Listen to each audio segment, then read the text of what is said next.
Do you work in the public sector and missed the 2-day AWS Public Sector Summit last week? Don't worry, we've got you covered with this quick recap of what you missed, how to find related resources, and what to expect in the future events of this type.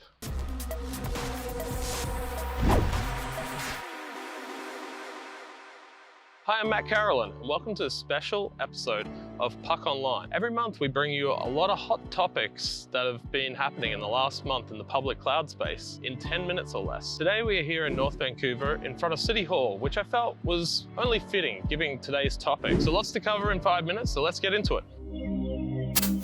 So the day started off with an 80-minute keynote by many guest speakers from the public sector across the globe. Max Peterson was the MC, who is the VP for Worldwide Public Sector at AWS. Various services were mentioned on the topic of security and workload separation, such as Guard Duty, Nitro, and Nitro Enclaves. The obvious topic during the keynote was COVID and how it has changed things. This was mentioned throughout, and especially for many of the speakers who were authorities in the education and research science spaces. The CEO of NHS, Sarah Wilkinson, talked about their work with AWS on COVID. NHS has been embracing open source with open government solutions. For example, they launched a new text message notification service for individuals quarantined at home with suspected COVID virus symptoms using the open source gov.uk Notify application. Gov.uk Notify has also been implemented in over 1,500 domestic public services, as well as by the Canadian and Australian governments.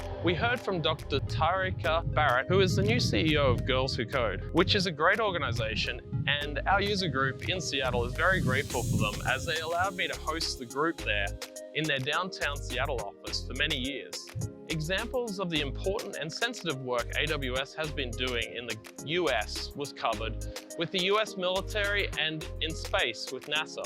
But there was a lot more to this online summit than just keynotes. There was also a lot of different forms and areas of learning to dive into. It was creatively presented and categorized not only into 3 levels of skill, but also what you might be wanting to get out of the event, which were broken into 7 tracks, such as I am new to cloud, or I run complex AWS workloads, or I'm a business leader, and many more, which led you to over 40 different breakout sessions to deepen your cloud knowledge and skills for designing, deploying, and using cloud relevant to the public sector. We've included some links below in the description section to some related great content. There was a virtual expo hall to find out about vendors such as Red Hat, Splunk, and VMware, and they even had an area to get swag. Now, I didn't have a chance to check that out, but I imagine t-shirts and gift vouchers were all up for grabs. There was a live chat there as well, where you could chat to an AWS expert in sort of a help desk situation. And finally, they had 6 zone areas, which were fun settings for competition, such as in the AWS Deep Racer Zone. Other zones contain demos, knowledge tests, case study stories, training, and certification. In final thoughts, I felt the online event was very well put together as an online interface, but still very static. With most content being pre-recorded and online conferences we've been seeing over the last 12 months, have left most of us feeling like we can jump on YouTube later and watch the replay. But I don't think there was much more they could have done to make these events more interactive, besides having the live chat. I'm sure as conference apps quickly evolve, we might see some better interaction options at events. I definitely didn't feel lost as I have with other online events recently, and overall I thought the AWS PubSec crew did a great job with this one.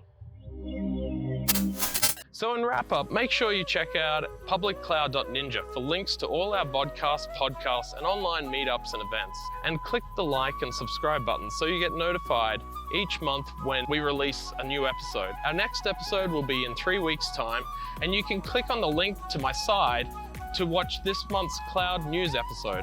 Till then, stay safe and keep challenging yourself.